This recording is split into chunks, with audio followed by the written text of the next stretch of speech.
And he says, "Oh, I see you do veterinary dentistry. I wanted to ask you a question." I said, "Okay, go ahead." Well, the endodontist is working on me, and he was a dentist, an endodontist. He says, "I have a dog that fractured his tooth. Is that painful for that dog?" And I thought to myself, what kind of question is that? I says, "Absolutely, it's painful." I couldn't believe he was asking me the question.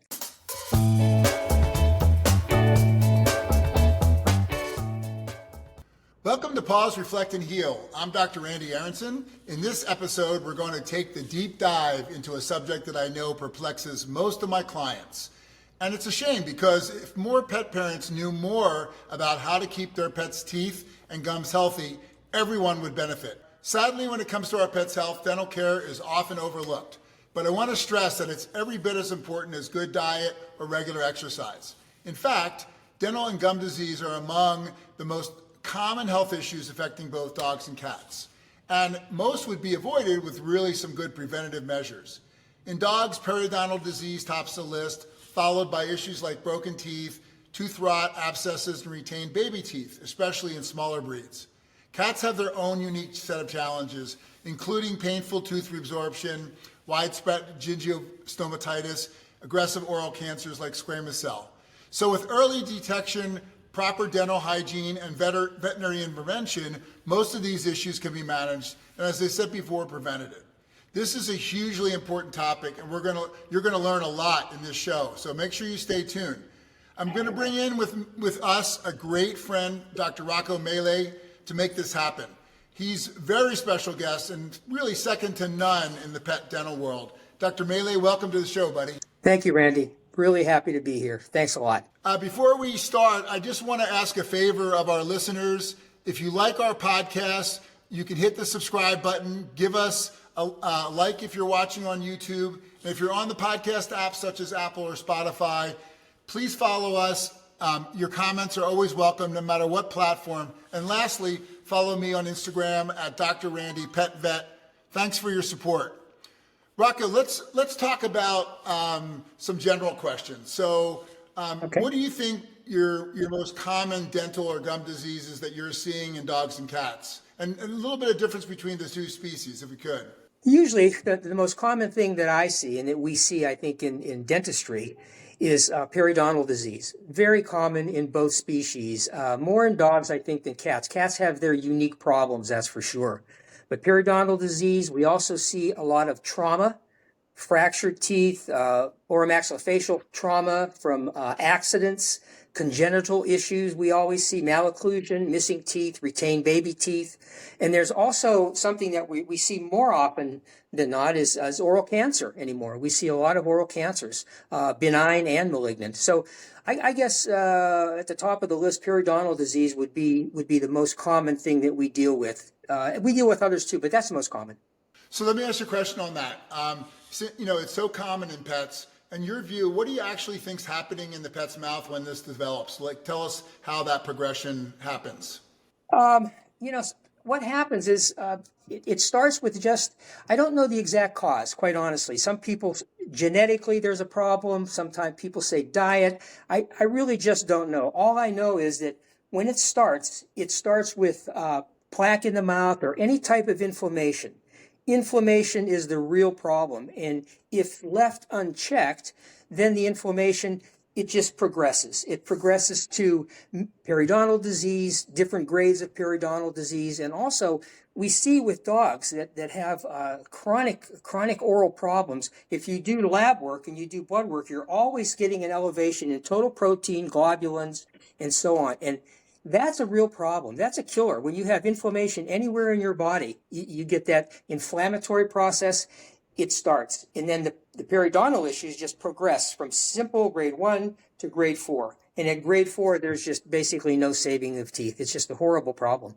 And, I tell my clients a lot, and I know I've heard you say this too, the problem with periodontal disease is this is happening underneath the gum line where many times we can't see what's going on.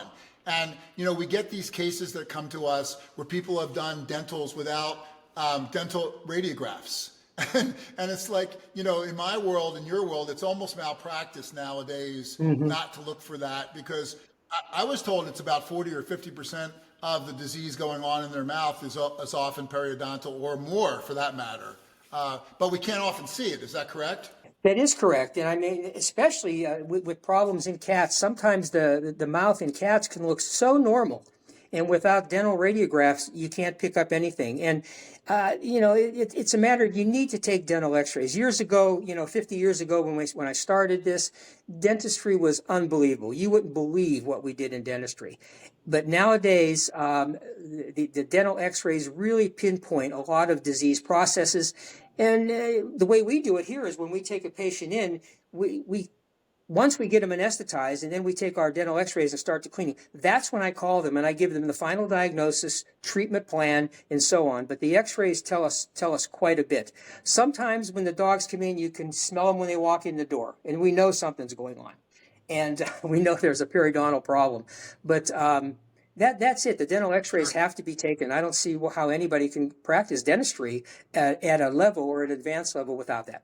Yep, I absolutely agree. I have a number of podcasts about removing inflammation from the body, and I'm really a very strong proponent of working on microbiome and diet to get a lot of that inflammation out. And I think it really helps our dental world also. And it's really coming.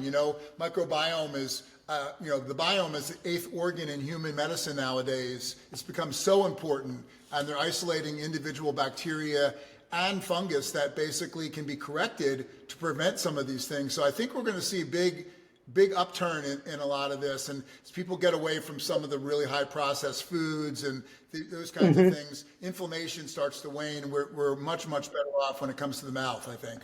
Yeah, inflammation, Rand, as you say, is something, I call it a slow killer. It's just the organ failure, weight loss, fatigue, muscle wasting. It's just a chronic problem. Causes so many things, heart valvular problems and so on. So let's go to the dog for just a second. And as a dog-specific problem, we see a fair amount of retained baby teeth in a lot of small breeds often.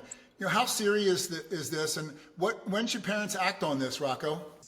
It is common. We see it occasionally in cats, but more often in little dogs. And the thing that I use, if I see, when I examine a dog, no matter what age, 8 weeks, 12 weeks, 16 weeks old, if we see them if I see 2 teeth in one area, like especially in the canine area, if we see an adult tooth and a baby tooth, it's very important to get those taken care of. And usually we extract those teeth right away to prevent certain things. And we prevent orthodontic problems, malocclusions, and also when the 2 teeth are in the same area, you get a lot of debris in there, a lot of hair, a lot of food, and it just sits in there. And what happens when it sits in there? Inflammation, perio problems, and it gets worse and worse and worse. That's for sure. So it is very important to get it taken care of. I wanted to ask you about, in dogs, fractures in the teeth.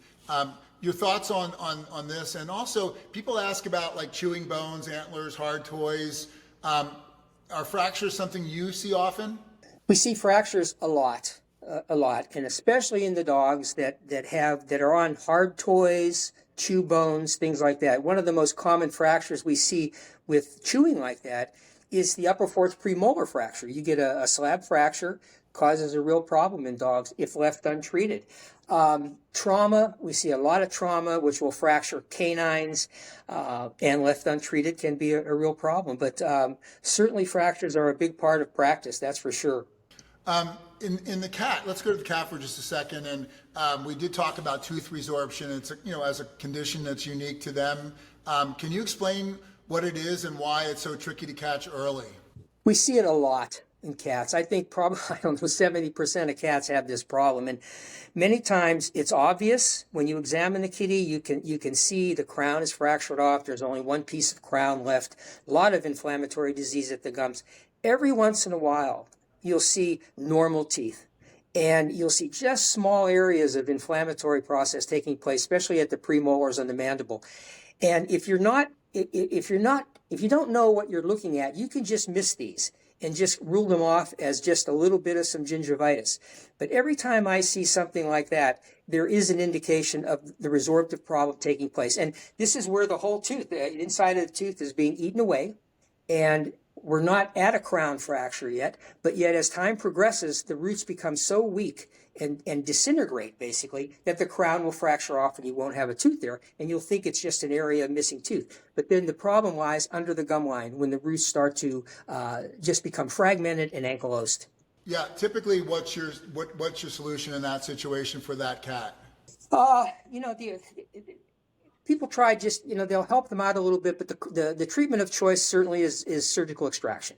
And surgical extractions with resorptive lesion, no matter what teeth, are getting into a difficult area. I mean, these are difficult surgical extractions. They're not easy, especially if you have a normal tooth that's fractured and you have healthy roots, relatively easy to extract the tooth, no matter what tooth it is. But boy, when they're diseased and you cause that much inflammatory disease in the gum line, that much problem under the gum line, the fractures become really tough because you have to do gingival flaps to approach the tooth, remove some of the bone, the buccal bone around those, and then you have to take those roots out basically in fragments. And then to close that area, the tissue is so friable that it's a very, very difficult job to do. So it is quite a deal to do, but the extraction usually works very, very well, as opposed to stomatitis sometime when you have to do extractions. Then you don't get the results that you get, I think, in something like resorptive lesions. Sounds great. Let's go to stomatitis because tell our listeners what that is. And talk about basically, possible causes, and then, your treatment for something like that. Basically, stomatitis we see a lot in cats, and it's not the kind of prognosis that we see in other issues. But bottom line is what happens is the cat is allergic to basically the plaque on the teeth. It's an overactive immune system. They're allergic to the plaque, and it can cause real severe inflammatory disease. Other things that can cause it are certainly calicivirus, herpes virus, FIV, different things like that affect our immune system. But once it starts, it can get really, very severe. And the only treatment for that is either full mouth extraction or partial mouth extraction. And that, as one who has done a few of those, but I know you've done way more, it can be a real bear, to tell you the truth. It is amazing when you start to see those, you get frustrated a lot. That's for darn sure. And because usually full mouth extractions, especially with a diseased mouth, inflamed mouth, is a time-consuming thing. But many times when we get all those teeth out of there, we can get a pretty decent prognosis from it. But believe me, there's no 100% on those. Sometimes we will get 80%, sometimes 90, sometimes 20. And then the ones that we have 20% in, what we have to try to do is medically help them along every once in a while with medication. But it's probably one of the most serious problems that we can see. Very difficult, very frustrating to deal with. Medication, antibiotics, steroids can help the kitty. Pain medication can help them, but it doesn't make it go away. And it's funny, recently, again, because I've been working a lot with microbiome in cats, when we identify how out of whack some of these dysbioses are, that, the microbiome is messed up, and we correct that on whether it's a food sensitivity or a microbiome problem, these cats definitely get better. I mean, we definitely can help them along the way after someone like yourself has dealt with them too. So it makes it nice because now we're having some newer tools in the mouth, through the gut, which is really interesting. Well, I'll be definitely calling you for some of that. That's for sure. Some of that knowledge. I wanted to ask you one thing. What do you think about vitamin D is really important, inflammatory, it decreases it. What do you think about supplementing vitamin D for some of these patients? I think it's huge. And it's amazing you mentioned that because on our microbiome tests, we get a D level. And I will tell you that 9 times out of 10, it's low. And so we use a fair amount of oral liquid vitamin D for cats, especially in the food. And we then look at levels again, and we can get them up, and things get better once we do that because it's hugely important in this. You're absolutely right. Well, I tell you, in human, I work with a lot of human oral surgeons doing this thing, and when they do these types of implants and different types of major surgery, they're always checking vitamin D levels. They find if it's, like you said, low, the healing is very slow, a lot of failure takes place, and they always do them on the human patients. I tried to do them on some of my animal patients, but we found that at that time we were trying to do with vitamin D levels, very expensive to do. And most owners just don't want to go through that. VDI Labs now makes a really nice blood vitamin D level test that is not crazy expensive. It can be very affordable. So we've been using them a lot because they're spot on with their microbiome stuff, as is animal biome that we use, but really, really helpful with the vitamin D levels when we get those back. I'm going to get that later on after we're all finished and everything. I'll get you some. I'll text you and get some of that information from you. That'd be great. Absolutely. Let's move a little bit to prevention and management because I know both of our jobs would be so much easier if people would do this and do a little bit of prevention. So let's talk about some of the ways the parents can help with gum disease.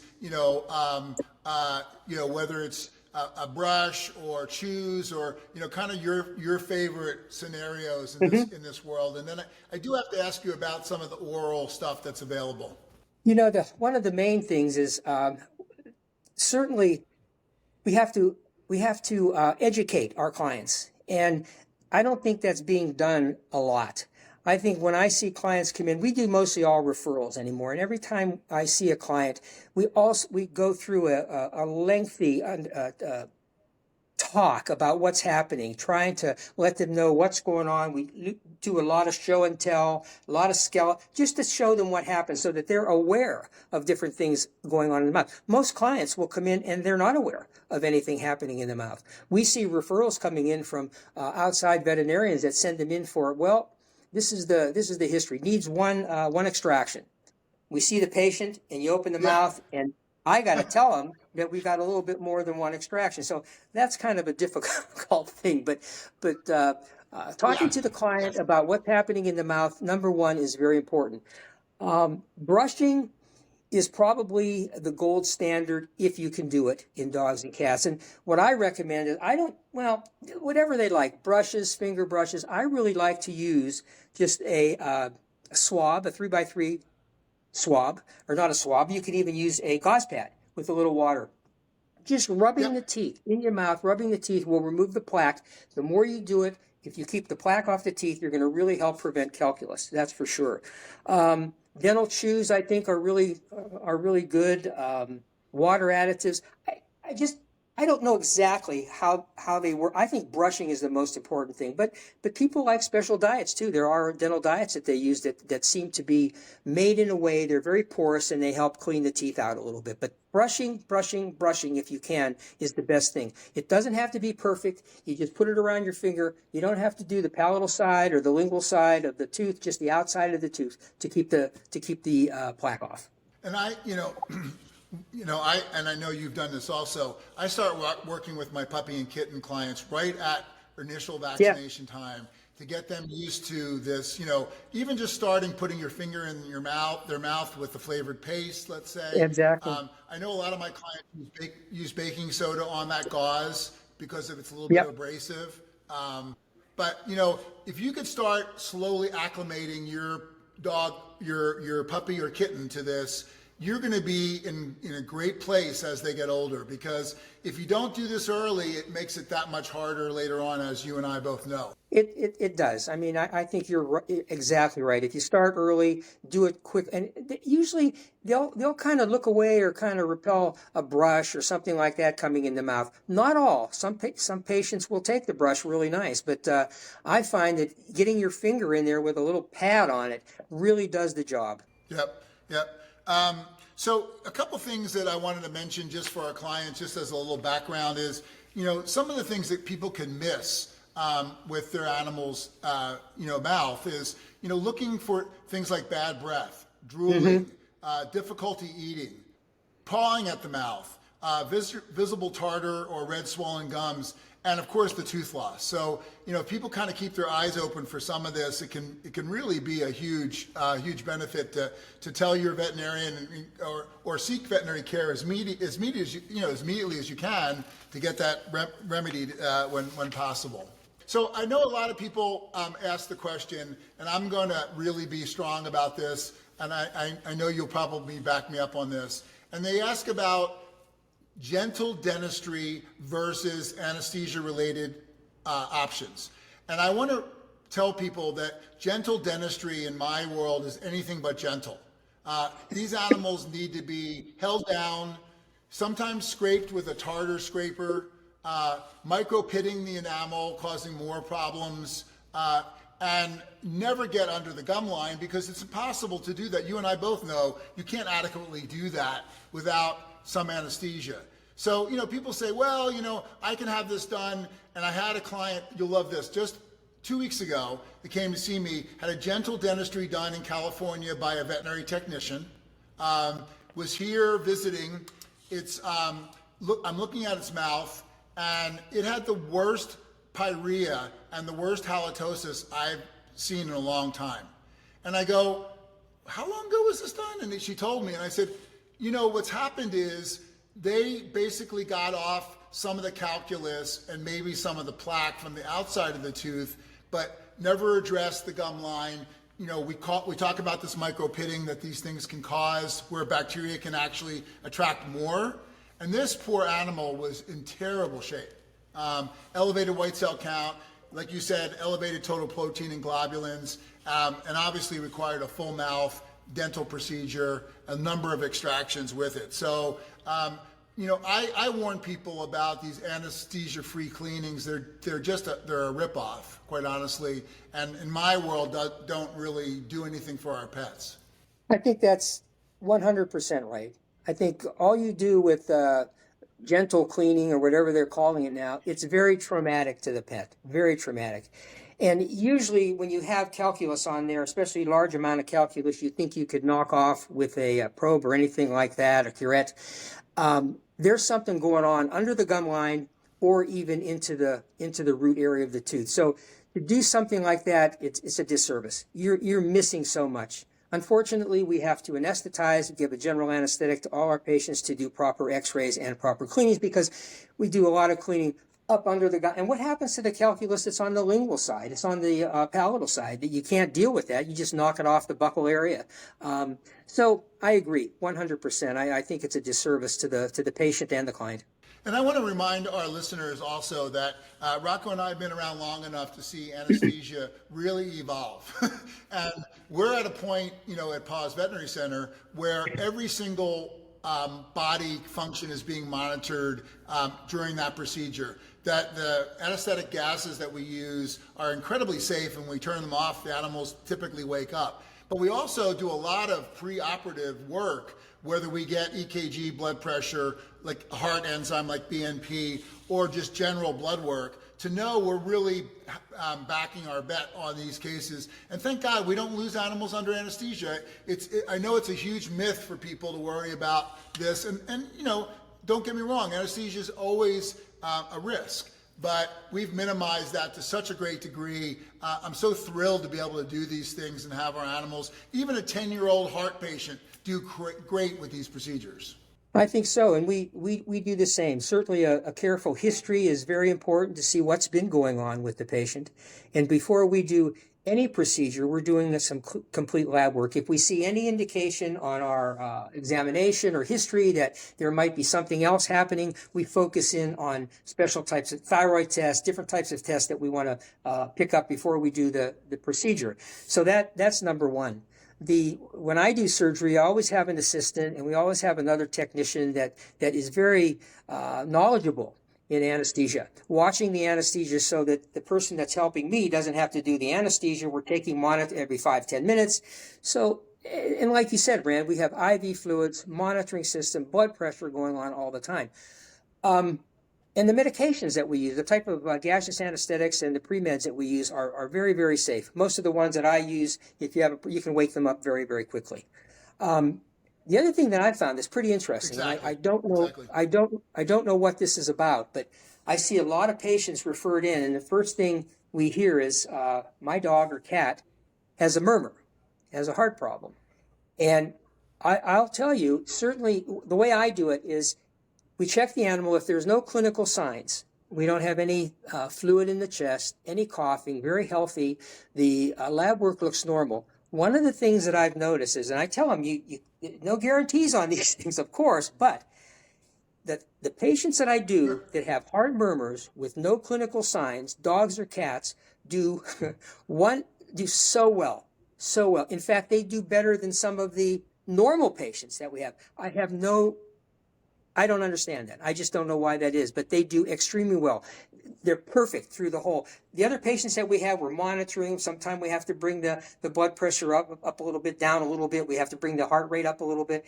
So these patients, nothing. Yep. Yep. And what people need to also understand is many of these murmurs are caused by bacteria that has come from the mouth, attached to the valve leaflets in the heart, and cause an endocardiosis where they basically have these murmurs to start with. Absolutely. Absolutely. That's just like in people. Same thing. Absolutely. So to kind of wrap this up, and I can't thank you enough for being so gracious with your time, Dr. Mele. Do you have like one dental health myth you wish that every pet parent understood? Like something that would be overriding for you to reiterate to our listeners? Yeah, I saw that question on there, and I wrote down some things. Wait a minute. Health myths. Okay. One of the common things that we see is dental disease is not painful. It's something normal. The dogs can handle it just fine. Fractured teeth are not painful. Fracture down into the pulp's not painful. Malocclusions, not painful. And when the dog, they always ask me, well, here's what's going on. We've got a real problem here, but my dog is still eating. He's still eating, and you'd be surprised, the mouths that we see, horrible mouths, the patient is still eating, and the owner thinks doing really fine. But one thing that I've noticed is, and I always tell the owners, once we're finished with the procedure, no matter what the procedure is, especially perio problems, you'll have a different pet in about 3 days. And then at 2 weeks, you won't believe how healthy the pet is. Or how they feel. They feel very good. That's what I've seen. Absolutely. I can't tell you how many times we've gone in and done, a dental prophylaxis, a dental procedure, whether there was, extractions or not. And people come back, for like a 2-week recheck, and they're going, this dog is a completely different dog. I mean, I can't believe I didn't know, that this dog was really having a problem. Let me tell you a story. I was sitting in a endodontist office. I was getting my a root canal done. And we do those too. But I was getting a root canal done. Right. And one of the associates came in, and he says, "Oh, I see you do veterinary dentistry. I wanted to ask you a question." I said, "Okay, go ahead." While the endodontist is working on me, and he was a dentist, an endodontist. He says, "I have a dog that fractured his tooth. Is that painful for that dog?" And I thought to myself, what kind of question is that? I says, absolutely, it's painful. I couldn't believe he was asking me the question. But anyway, that's a funny thing. Rocco, you're the best, man. Thank you for having. I really appreciate it. There's nothing more that I enjoy more than talking to you, and also discussing all these things, these dentistry things. But I am going to contact you about some of that, some of those tests and everything that you do. I'd really like to start doing some of that. Absolutely. Anytime, that. Just reach out and we'll communicate off of this, and I'll get that stuff to you. Okay. Thanks, Rand.